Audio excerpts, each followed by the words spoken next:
माझं गाव जिल्हा आहे. या स्वतंत्र भारत देशामध्ये आजही विषमता चालू आहे.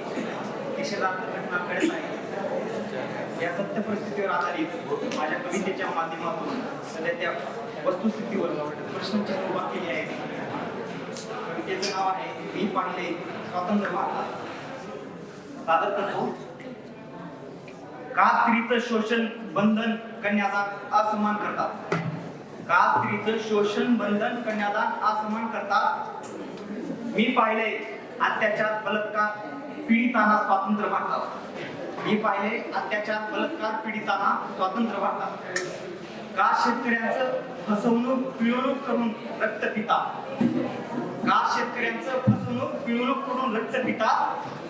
मी पाहिले रोगल पिऊन लटकून आत्महत्या करताना स्वातंत्र्य भारतात. मी पाहिले रोगल पिऊन लटकून आत्महत्या करताना स्वातंत्र्य भारतात.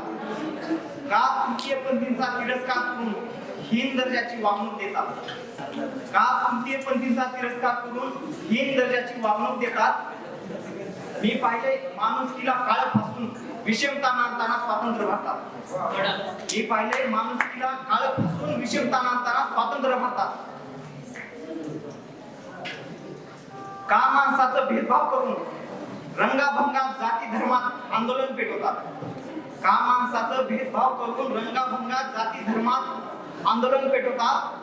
मी पाहिले प्रेम भावना वाळून माणुसकी जळताना स्वातंत्र्य भारतात.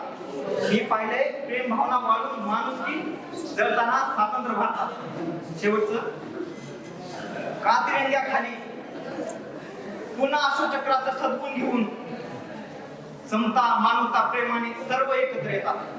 का तिरंग्याखाली पुन्हा अशोकचक्राचं सद्गुण घेऊन समता मानवता प्रेमाने सर्व एकत्र येतात. मी पाहिले पुन्हा अभिमानाने स्वातंत्र्य दिन साजरा करताना स्वातंत्र्य भारतात. मी पाहिले पुन्हा अभिमानाने स्वातंत्र्य दिन साजरा करताना स्वातंत्र्य भारतात. धन्यवाद.